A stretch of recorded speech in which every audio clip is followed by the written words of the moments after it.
Good morning, students. Now, today we are doing chapter number 4, Strategy of Industrial Growth.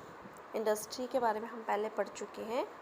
ना उसकी growth किस तरह से हुई है इन द ईयर 1947 से लेकर 1990 तक, ये हम इस चैप्टर में स्टडी करेंगे. Now the importance of industry. What is the importance of industry in our life is. Industry क्या होती है जिसमें हम लोग क्या है मशीनरी की हेल्प से काम करते हैं. Now what it help in our daily life for the various sectors of the economy. First is epicenter of the economic growth. Now industry serves as the epicenter of economic growth. How it is possible? GDP growth is rises because of the structured transportation in the economy. Industries start replacing agriculture as it is the engine of the growth. This is because unlike agriculture, industry produce a wide range of the goods which are the consumer would like to consume. Industry agriculture को भी help करती है. Industry ने agriculture को क्या कर दिया, replace कर दिया है. अब एग्रीकल्चर इंडस्ट्री प्रोड्यूस करती है, हमारे पास वेरियस तरह के गुड्स बनाती है जो कंज्यूमर्स को ज़रूरत है. जो हमें चीज़ें चाहिए वो कहाँ से हमें मिलती हैं, इंडस्ट्री से. इसको आपको पता है मशीन्स बनाती है, टूल्स बनाती है, और भी खाने भी, इवन खाने की पैकिंग की चीज़ें भी कहाँ होती है, वो भी मशीनें कहाँ बनती है, वो इंडस्ट्री है. उसके लिए क्या चाहिए, हमें इंडस्ट्री चाहिए. The rise in the demand for agriculture goods also depend, there is a rise in the income.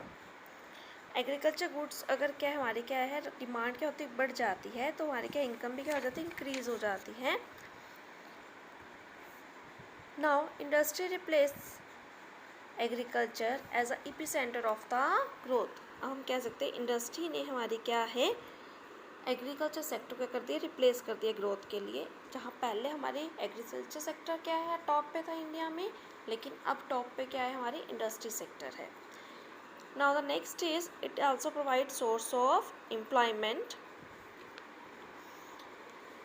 अगर हम इंडस्ट्री को स्टार्ट करते हैं तो बहुत सारे लोग उसमें काम करते हैं. एक single person can not start a industry. It will be started with the help of the many person. It can be small scale industry, it can be large scale industry, but employment is generated through the industry. Now the third is source of mechanized means of farming. Mechanized means of farming means machinery.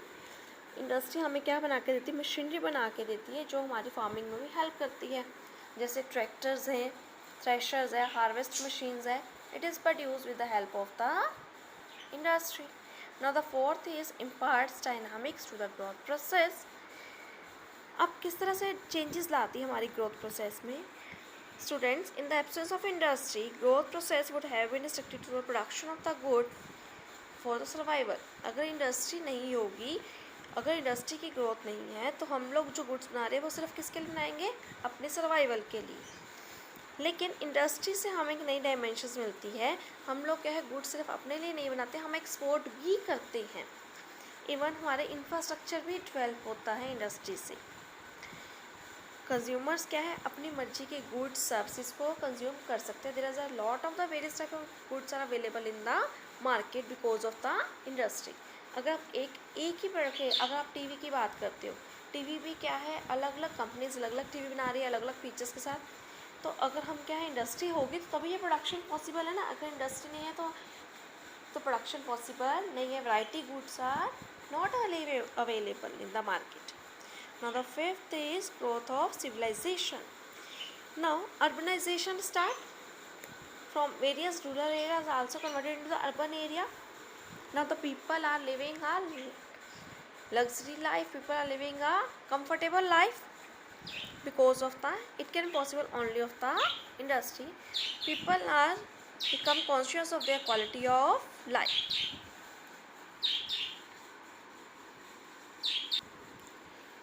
Now the next is sixth point is infrastructure growth.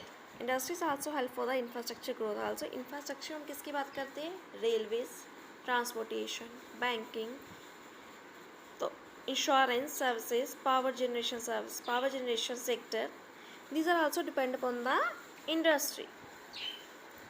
अब अगर ये industry develop होती है, अगर industry में goods बन जाती है, how we can this goods can be transported from one place to another place only through the transportation. So industry also help for the development of the transportation facilities. Next is industrialization is also linked with the growth. This term is in Chinese word. It means linked with the growth. Growth process and the industrialization are intermittently each other. That means अगर एक की development होती है तो हमारी growth भी क्या होती है, अल्टीमेटली इंक्रीज हो रही है. Now the next topic we are studying in this chapter is government sector participation in the industrial development. State participation means government participation for the development of the industry. Why there is a need of the interference of the government in the industry sector? There are various reasons. First, before sometimes industry is in the hand of private sector, but private sector has not have enough money, not have enough capacity to produce goods. Okay, they are just only thinking about their own profit. They are not thinking about the society. These are some points which can focus on interference of the state government for the development of the industry. Now the first is lack of capital. Definitely private sector has lack of capital. For example, at the time of the independence, only Tata and Birla is a major producer industrial units in India. The requirement of the capital for the country's industrial growth was far beyond the capacity of these industrial houses. एक ही industry थी जो सबसे ज़्यादा काम कर रही थी, लेकिन हम अपनी कंट्री के डेवलपमेंट के लिए हमें किसकी ज़रूरत थी, ज़्यादा इंडस्ट्रीज़ की ज़रूरत थी. Now there is a need of the public sector undertaking also. Now the next is low inducement to investment. Just see this chart. There is a low inducement to investment. हमें investment करने के अंदर से motivation नहीं मिलता था private sector को, कि वो मोटिवेट ही नहीं होता था कि वो ज़्यादा पैसा इन्वेस्ट करे इंडस्ट्री सेक्टर में, because of the low income. उनकी इनकम क्या थी, लो इनकम की वजह से लोगों के पास पैसा ज़्यादा नहीं था. डिमांड मार्केट में क्या थी, कम थी. Low income leads to low demand. Low demands mean limited production, limited size of market. Production में हम ज़्यादा नहीं करेंगे, मार्केट का साइज़ बड़ा नहीं होगा.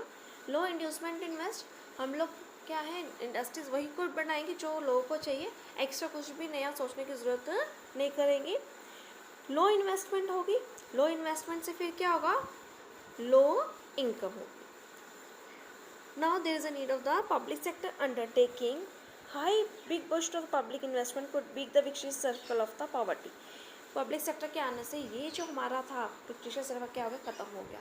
पब्लिक सेक्टर ने पैसा लगाया, नई गुड्स बनाई. जब नई गुड्स बनाई तो क्या होगी, फिर लोगों की डिमांड क्या होगी, बढ़ेगी. सबसे पहली बात, जब नई इंडस्ट्रीज़ लगेंगी तो एम्प्लॉयमेंट भी क्या होगी, जनरेट होगी. एम्प्लॉयमेंट जनरेट होगी, दैट मीन्स लोगों के पास इनकम भी क्या होगी, इंक्रीज़ होगी. इनकम इंक्रीज़ होने से क्या होगा, डिमांड भी क्या होगी, इंक्रीज़ होगी. That means everything is interlinked with each other.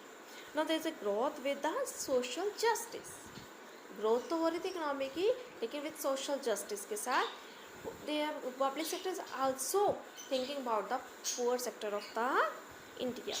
वो सिर्फ क्या है, सिर्फ बिग इंडस्ट्रीज के लिए, सिर्फ रिच पर्सन के लिए प्रोडक्शन नहीं कर रहे थे. They are also producing goods for the poor sector of the country. Okay, thank you students. I hope you understand this topic properly and make a proper notes in your notebook.